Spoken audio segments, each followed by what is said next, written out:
এই প্রচন্ড গরম থেকে বাঁচার জন্য মশলা সাজ বানাবো।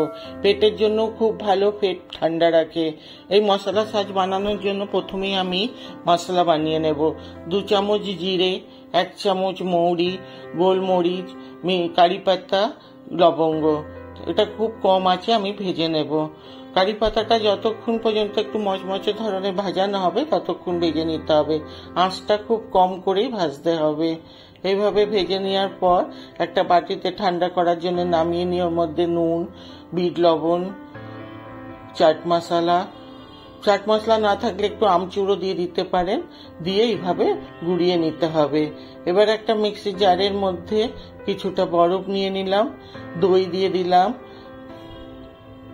যে যেমন বানাবেন সেই হিসাবেই দই দেবেন। একটু পুদিনা পাতা দিয়ে দিলাম, আর যে মশলাটা আমি বানিয়েছিলাম সেই মশলাটা দিয়ে দিলাম, আর ঠান্ডা জল দিয়ে আমি ভালো করে মিক্সিতে পিষে নেব। এবার একটা গ্লাসের মধ্যে আমি পরিবেশন করব। তার জন্য বরফ দিয়ে দিলাম, পুদিনা পাতা দিয়ে দিলাম, দিয়ে আমি এই ছাঁচটা ঢেলে দেব।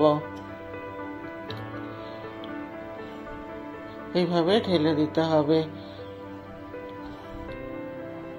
এটা গরমে খুবই লাভনীয়, এইভাবে বানাবেন, খুব ভালো লাগবে সবার। এবার উপর থেকে যে মশলাটা বানিয়েছিলাম, মশলাটা একটু পুদিনা পাতা দিয়ে সাজিয়ে পরিবেশন করব। ঘরে বানান, সবার খুব ভালো লাগবে। 1 গ্লাসের জায়গায় সবাই 2 গ্লাস 3 গ্লাসও খেয়ে নেবে।